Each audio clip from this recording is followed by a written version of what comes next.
I get to be on here with the host of this show, Frank Duffy, Goal to Go. I hope everybody's having a great time. You're an LSU fan. This is your place to be. More information on the Tigers. Nobody was further ahead of the curve than Frank Duffy on Lane Kiffin going to LSU. And now, who's in play?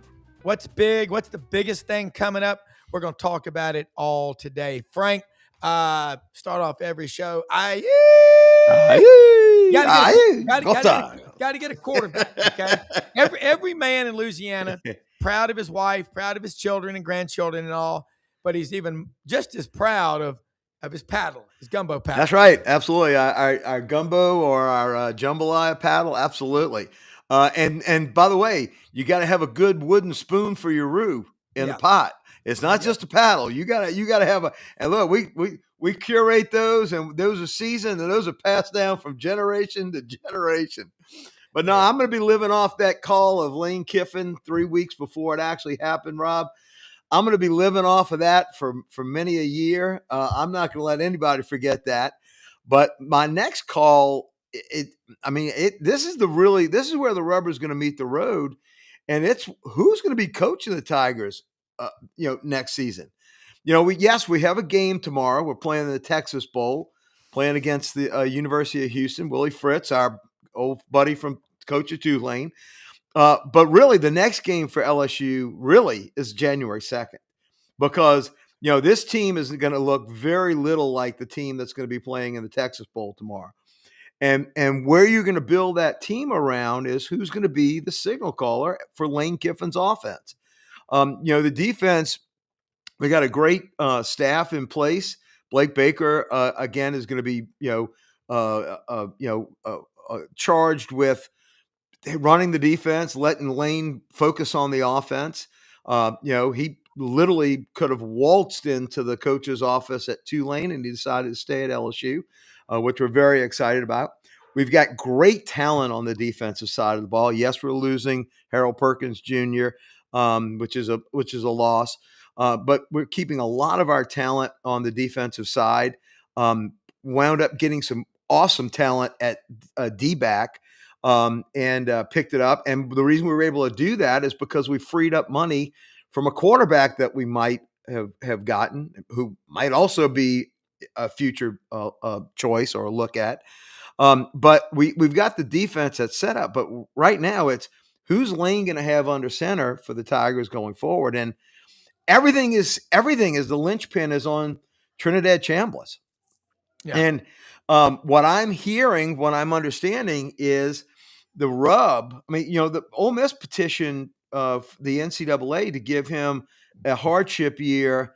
This goes back to mid-November, right? And normally the NCAA, though they are slow in a lot of ways, you would have expected a decision by now. Well, we're running out of time. The window is closing because, he is going to be the linchpin on other moves, not only at LSU, but at Ole Miss, at, other schools. So, I would be absolutely shocked if in the next 7 days, we don't get a decision on Chambliss for when, January 2nd, when the portal opens up. They have to rule on that. And I think it's a 50-50 shot that he gets it. The thing is, most junior college quarterbacks get the extra year. Yeah. It's almost a given. Well, but Chambliss was a Division II quarterback, and he already had, if memory serves, his first year was a redshirt year, his first year at Ferris State. And then his second year, he only played like a couple of games. And what's happening is Ole Miss is trying to get, again, this is what I'm hearing from my Ole Miss people and from LSU people, that they're trying to get, it was based on a medical hardship. The kid had adenoids or tonsils or something along those lines. Now, whether that was really the reason why he didn't play and he just got beat out as a redshirt freshman, I don't know. But I think what the issue is, I'm hearing that Ferris State is either refused or is dragging their feet to co-request the extension for Trinidad Chambliss, because they got to put their name on the dotted line. And if it truly wasn't a medical red shirt, they could be in trouble with the NCAA. Now, again, they're really not going to be in trouble with the NCAA because the NCAA doesn't, regulate Division II. It's a totally different structure. But I know that they're not going to probably want to put their name to something that isn't accurate. But that's where I hear the rub is, and why either he's going to get denied or it's just drifting off into limbo. But if it's after January 2nd, you can't wait around. You're going to have to make moves. And I'm hearing if Trinidad Chambliss, and again, I think it's 50-50 he gets it. And then I think it's 50-50 that he either comes to LSU or he stays at Ole Miss. He'll be in one of those two places, though, if he gets the if he gets the hardship waiver and the extension. If that happens, if he comes to LSU, what does Simmons do? Does Simmons stay at Ole Miss? And if Trinidad Chambliss doesn't get it, does Lane go after Simmons? Or does he go after two other quarterbacks? And I'm hearing right now, if I was at the fairgrounds in New Orleans with the world's longest stretch where I've had horses that were winning, Rob, that have it looked like the bat chute came out and went all the way in the back in that stretch. But if I was at the fairgrounds today and I was making a trifecta bet on the order in which LSU goes after these quarterbacks, it's Chambliss first. And here's the guy that I'm hearing, DJ Lagway from the University of Florida. Yeah. It's big stud, almost Tebow-esque sort of physical stature that has all this incredible upside. And, what do geniuses always decide they're going to think that they can do? It's like you in the stock picking business. Oh, if I have this new CEO comes in and runs this company, he's going to be able to make something out of it that wasn't there before because the last guy couldn't. And I know Lane's thinking in his mind, if I can't get Chambliss and Simmons is maybe not the answer, right? Because again, Lane saw a lot of him in those first 3 or 4 games at Ole Miss, and that's why he gave Chambliss the start, right? So Simmons might not be the answer. He's going to look at DJ Lagway and say, Sunbelt Billy couldn't get anything out of him, but I can. And that physical stature of the size that he has. And look, he's not really a good runner, but he can move when he needs to. Yeah. But he's got an incredible arm, but he just has to be coached up. And Lane's probably sitting there thinking, man, look at that physical stature. Like we were talking off air when we first came on, Brendan said, hey, look, we fell in love with that body as well. But buyer beware. And then, of course, the third option that we've got is Bryce Underwood. People forget Bryce Underwood was actually recruiting kids to LSU before Larry Ellison's girlfriend or wife or whatever the hell stepped in with his $200 billion war chest and stole our quarterback from us. Now, it turned out to be a blessing in disguise, Rob, because that's how we got our defense. Blake Baker doesn't have our defense go from 85th rank to 15th rank without having that money. And that would have gone to pay Bryce Underwood. But if you don't decide to pull the trigger on Lagway and you don't get Chambliss to get his waiver, do you make a run at Underwood? And there's a discussion right now with all me and my LSU buddies. I don't think he's worth the money. I really don't. And look, Rob, you said this one right before we got on. You said it's like having a test drive. There was a test drive of Bryce Underwood. I think he's overvalued. I think that I don't know if it's an issue of motivation or what it is, but he sure didn't look like worth the money when I saw him this year. The games that I were able to watch from Michigan.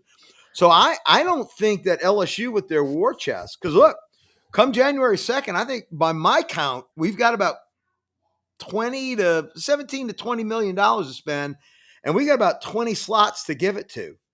I don't know if you spend all that money on someone that's overvalued. Yeah. Well, here's what I see. Pete Cordelli and Ellis Johnson and Dave Bartu and I were talking about it on the Monday morning show Sidelines on this channel here. Mm-hmm. And Pete made a good point. Because I said, last summer, going into this season, all the talk was Lenora Sellers at South Carolina, Garrett Nussmeier at LSU, DJ Lagway at Florida, Arch Manning at Texas. and on. Nobody's criticizing these kids or pointing out what they can't do really well. It's all about sucking up and clickbait whorism. That's what it is. Okay, call it what it is. But Pete Cordelli's right. He's coached college. He's coached one national champ. He said everyone is afraid of offending the Manning family and not getting that interview. Yeah. I'm telling you, Archie Manning, I mean, God love him, incredible. And then Peyton and Eli and Cooper, had he not been hurt, would have probably been an NFL wide receiver. Tragically was hurt. But then you start looking at the third generation. Does Arch want it as much? And you see these quarterbacks, of the 20 kids that went to the Elite 11 quarterback camp, which is so overrated and so misguided. 13 of those guys have already transferred. The top 5 quarterbacks in the class of 24 have already transferred prior to the portal becoming the law of the land. October 15th of 2018, 42% of quarterbacks historically ended up at a different school from where they started their career. So we've always had guys, it's always greener grass on the other side of the fence. But Frank, you and I as homeowners know, you still got to cut the grass. Still got to develop it. Well, let's put it this way, Rob. I kind of have liked the portal getting our quarterbacks because let me tell you something. There's this kid called Joe Burrow who came down from Ohio State. I don't know what the hell they were thinking. And Jaden Daniels. Yeah. So look, what's the old saying? You live by the sword, you die by the sword. Yeah. Well, we've had some great success picking up quarterbacks in the portal. That said, we also had one in Nussmeier that we cultivated and developed. And here it is. He's in his beginning of his senior year I had a Heisman Trophy winning a ticket from Caesars in New Orleans on him. I had my hard-earned cash that he was going to collect the Heisman. What happens? He has an oblique strain. He has an injury. It lingers. For some stupid reason, Brian Kelly decided to play him against Southeast Louisiana and Louisiana Tech. I have no idea what you can't have it both ways. Either the kid was hurt, and if he was hurt, if you knew he was hurt, why'd you play him there? Yeah. And if he wasn't hurt, well, you can't pretend like, he was hurt, and that's why my butt got running, back up north and out of town, and probably never to coach again. He's like the third rail on the MARTA, trains. You touch it, you electrocute it. Brian Kelly's out of work. He didn't get a sniff in any of these coaching carousel things. Yeah. So I'm very, you can go it two ways. You can develop somebody, and then on their senior year, when you think they're going to take over and get you into the college football world playoffs, they injure themselves and they're not the same. And yet the year before they could make every throw that they make in the NFL on a college field. Or you go shopping, which we have the money to do. That was the one big thing, Rob, why they got Lane Kiffin, why Lane chose us over Florida or staying at Ole Miss. The money, the salary would have all been the same. Yeah. It was the intangible of Tiger Stadium on a Saturday night and the rabid fans, and we've already had a connection with him. Again, I know it could be fool's gold. You can't have an affair and expect the girl that you had the affair with not to go have an affair 3 years later. We get this. We're big boys. We know what we're getting into. We're renting this situation. This ain't a full-time dick. Yeah. Point. But the real reason that he came was the fact that our big donors, the Richard Lipsys of the world, and the Todd Grays, and our donors have stepped up and said, we're guaranteeing $25 to $30 million in NIL money. And because we didn't have the number one recruiting class by numbers, we did have the number one recruiting class that Lane just landed by average. And now we have 11 spots left because we only had 14 recruits. We got 11 spots left to go shopping in with this recruiting class. And we're going to probably have about 10 Tigers leave before it's all over with. Handwriting's on the wall. They're not playing. They're going to go elsewhere. So Lane has the ability of close to 20, by my count, $17 to $20 million to go shopping on January 2nd to fill roughly 21 spots. Yeah. And I will take look, when it comes to the offensive side, if Lane picks the quarterback, you got to let the world-class chef decide where he wants to go get his groceries from. And I'm cool with whatever Lane wants to go and do because he's the expert. And look, like Coach Pete has forgotten more football than I'll ever know in my life. And like he says, I love when he comes on. He's a truth broker. We talk about that, Rob, and on sidelines. We love our truth brokers. And you're gonna have it to where you're gonna have Lane's gonna have to coach one of these kids up. And he might see a DJ Lagway and say, God gifts athletic talent, like to a Jamarcus Russell. Yes. It's what you do with it after that and how you develop it that makes all the difference in the world. And a DJ Lagway has that God-given physical stature. And Lane, the mad scientist, the offensive genius, might say, I'll take a crack at that. That's if Trinidad Chambliss doesn't come. If Trinidad Chambliss gets the extra year, I would put my arm on the chopping block. Him and running back Lacey will be in LSU purple and gold next year. That'll be my next prediction, Rob. And I'll be doing this one again, roughly the same couple of weeks before. That's if he gets the approval from the NCAA. And as it stands right now, we're 7 days away from shopping. The shopping begins, and he has still not heard back from him. And Ole Miss put that request in the middle of November, according to my sources. Reminds me of the old days of the old clearinghouse. They were in no hurry. And it's just it's a nightmare. But let me throw some interesting stats to you. 14, 50, and 17. Alabama has 14 5-stars on the roster, 50 4-stars, 17 3-stars. Now they're playing Indiana. You know how many 5-stars they got on that roster? Probably none. 0. Yeah. You know how many 4-stars they got? 7. I was going to say probably 10 or less. 55 3-stars. Now, they're a 6-point favorite over Alabama in the Rose Bowl, where it all began 100 years ago, trailing 19-7 in the third quarter. Alabama comes back and wins 20-19. All I'm going to say is this. What's going on with LSU?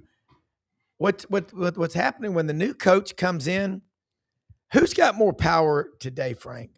The guys that run the collectives, the athletic director, or the head football coach?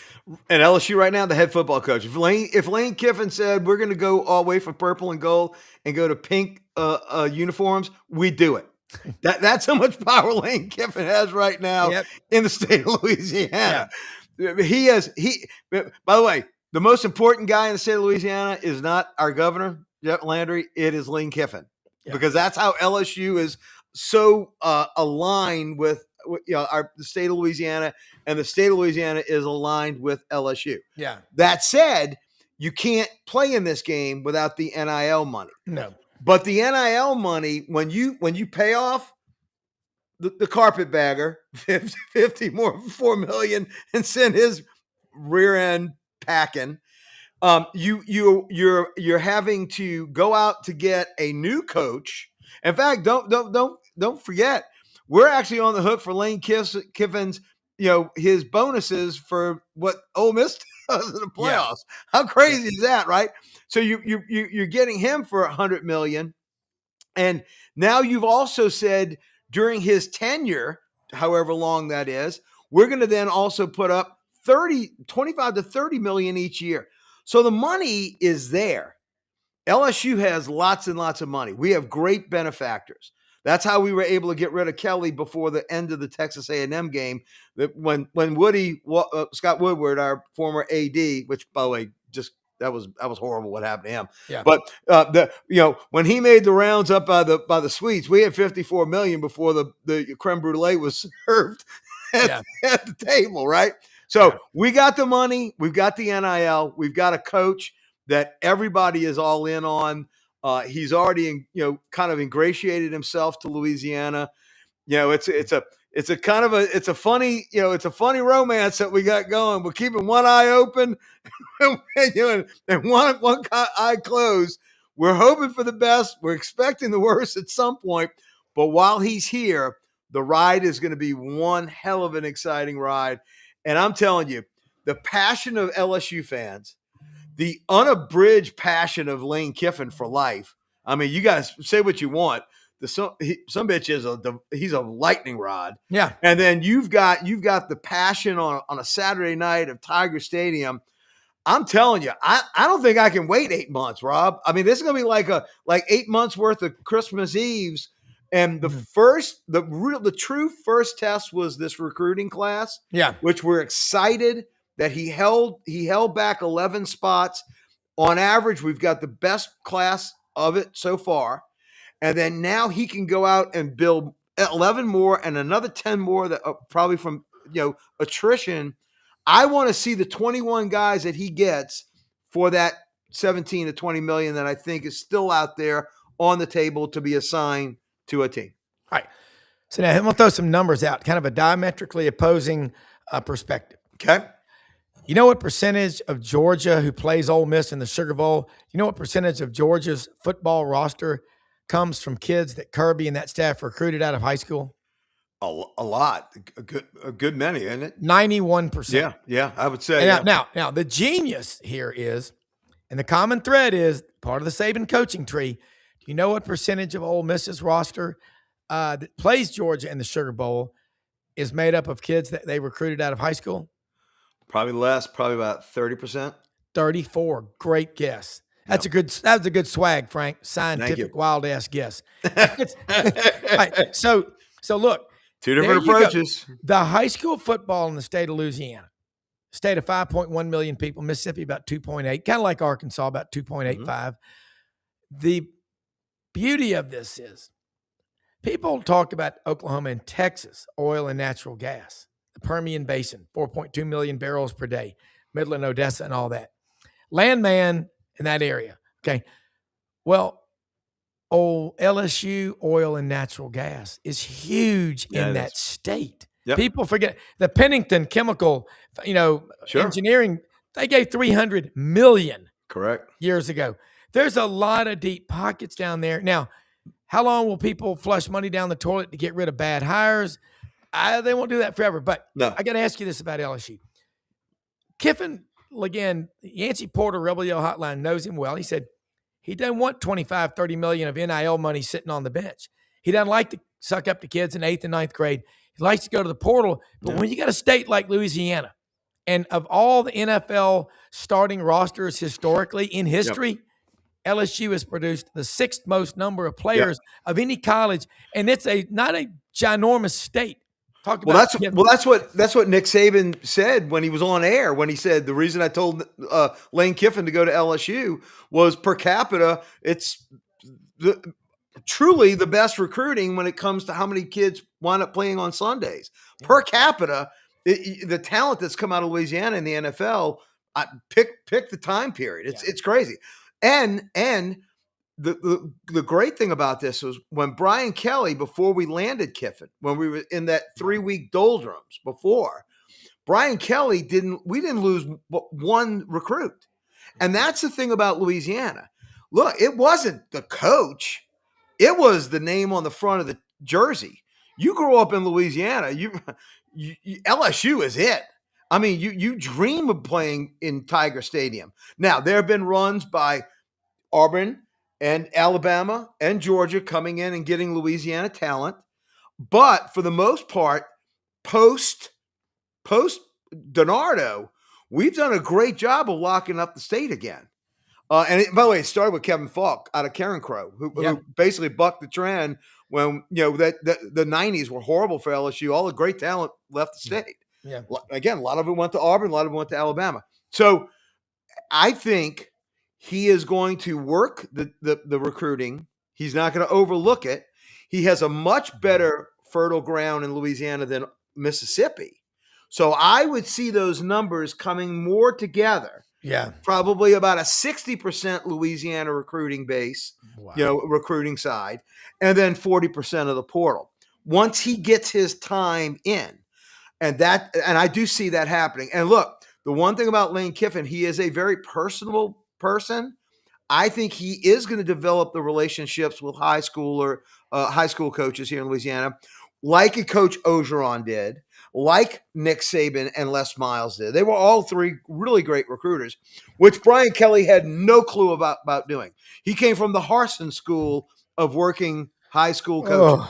And I will tell you, to a person, he was like the missing man the last 4 years. Yeah. Lane Kiffin is not going to make that mistake. I will tell you right now, he will work the high school coaches, but he will also be very smart and go after the portal, because who in their offensive mind as a college player that if they're thinking about leaving would not consider coming into this offense?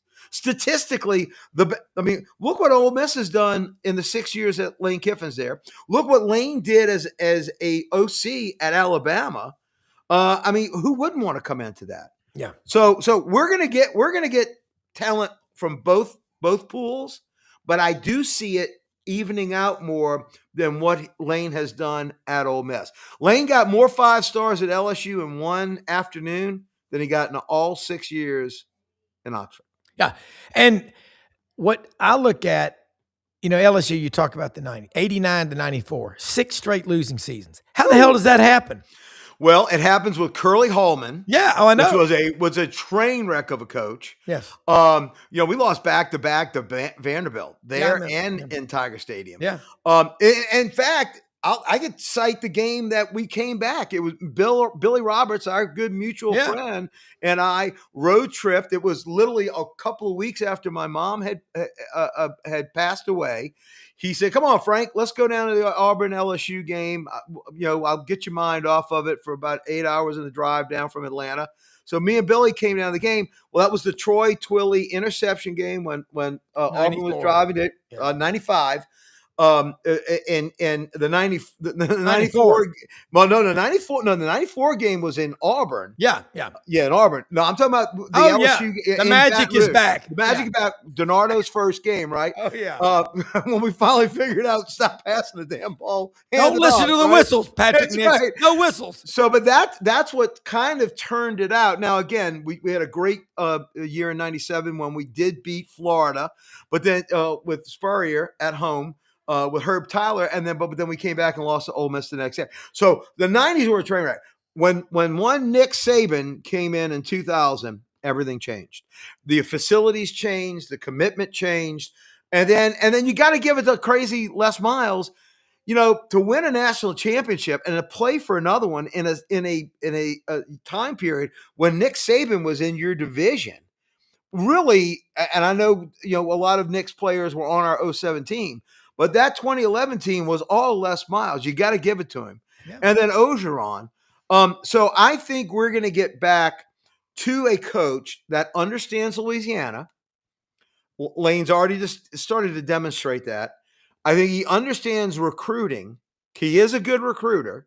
And I think he also understands the portal in this new environment that Kelly didn't understand, or that a Dabo doesn't understand.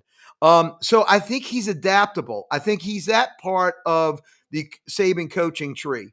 And yes, though he takes a different approach than Kirby, don't forget, they both grew up in this. And look, most people don't forget, Kirby was a GA on our 2003 national championship team with Nick Saban. So there's a lot of that Saban-esque just from different approaches. Well, you sit there and you look at the recruiting aspect of it. Again, if you start seeing Kiffin 60% high school, that's a monumental shift to what he's done historically. And LSU has every resource available. And that's just a given. Now one of my coach friends said he thinks if Chambliss wins his appeal, he thinks he does stay at Ole Miss, but Kewan Lacey, the running back, goes to LSU. Yeah. If they get them both, that's really scary. But regardless, Kiffin, I was sitting there thinking about this. When you go on that field, 102,000 plus, Tiger Stadium, from outer space, you can see it. And I think about this now, the future of college football is adaptability. Yes. And I think he has that quality. When he runs out of the tunnel in Tiger Stadium under the iconic H goalposts when Clemson comes to town on September 6th, whatever it is, to open the season. My God, it's going to be rock star-esque. It's going to be off the charts. And look, here's a problem with that though. That sets up expectations, right? So expectations, there's going to be no ramping up period, Rob. The frenzy, the frothiness of Lane Kiffin being in Tiger Stadium, which I'm sure is going to be a night game. And then to follow it up 2 weeks later, I mean, I'm already putting Kevlar on Bengal 1 for the trip to Oxford. Yeah, right. Holy mackerel. That's going to be crazy. I mean, hey, look, you got to give Sankey this. He's a damn good showman. He knew LSU's first game needed to be in Oxford, Mississippi. So yeah. I mean, look, I see this because of Lane having fertile recruiting ground. And with all due respect to Tennessee and with all due respect to Mississippi, I think the talent and the want to go to quote Les Miles, the want to go to LSU is the in-state school, and not having a rival like Ole Miss has Mississippi State, or how Tennessee has Vanderbilt, Georgia, and Florida, and their rivals. In-state in Louisiana, if you're growing up and your dream is to be a college football player, you have one set of colors that you dream in, and that's purple and gold. Well, and it's true. When you look around college football, there are not many states that are like this, where you've got LSU. And there's Tulane, there's other schools, but LSU chooses who they want. Yes. It's always – now, remember Mickey Joseph, quarterback, played at Nebraska, Archbishop Shaw and Marrero? Yeah. Shaw and Marrero. And you had guys like Mike Stonebreaker from, River Ridge, John T. Curtis. I'll never forget that picture of him in Sports Illustrated on that bridge with the cathedral in the background, juxtaposed. It was a powerful statement like, hey, these kids are leaving the venerable state of Louisiana. I love that state. I love the people down there. I get to see all the people down there. They will not allow that program to circle the drain. Hey, sweetie, they will not allow that program to circle the drain. And I think too, I mentioned about adaptability and interchangeability. You've got to be Lane Kiffin. That's what he's so good at. That's why you're going, hey, we're renting him or whatever. If you get him for 3 or 4 years and he fixes your program, I'm cool. I mean, what did Nick Saban do in the 5 years he was there? Correct. And there you go. It's never been the same. You know the old saying, "'Tis better to love than lost than never loved at all." I'm okay. Love that. Hey, look. Let me tell you something. To all the Ole Miss fans that have literally have just been in our inboxes. Yeah, we get it. We know the pain because we experienced it when Nick Saban went to Miami and then came back to. Look, every one of those Alabama national championships that Nick Saban won, all 6 of them, we feel they would have been ours. So if we can get over losing the greatest of all time, when Lane Kiffin's time to go, hopefully it's not Tuscaloosa, that would hurt again. But wherever it is that he decides to go, whether he goes to Dallas to coach the Cowboys, wherever it is, we're grounded enough to where we know it's coming. We'll take the success that we can get when he's here. And look, LSU, Brian Kelly, again, not having his eyes on the prize, broke up a hell of a streak. Our last 3 national championship coaches won the hardware. The last 3 coaches at LSU. Correct. And I would be disingenuous on our show here, our 14th Gold to Go show. We picked a hell of a time to start cranking up LSU podcast, Rob. I love it. Sidelines Network. Our 14th, which, by the way, Michael Clayton, I loved him as a receiver back in the early 2000s. He was in that Saban recruiting class of 2001. Just loved that kid. Our 14th show. But I will tell you right now, I would be disingenuous, Rob, if I didn't tell you I'm expecting a national championship from Lane Kiffin. Yeah, and look, Brendan's got the music in the background. We got to wrap it up. Awesome show, Frank. You cover the Tigers on an unmatched level anywhere, but Awesome. Looking forward to next Friday, number 15. We'll try to do something midweek, special playoff show. It's getting good, folks. Merry Christmas. Everybody have a great time. For executive producer Brendan Martin, the greatest in the world, keep coming back to this channel. Share us and like us. And thanks more than you know for watching. Have a great day, everybody. Night, Go John. Tigers. Go Tigers, baby. Go Tigers. Beat them Cougars. Beat them Cougars. Yeah, we're going to watch it.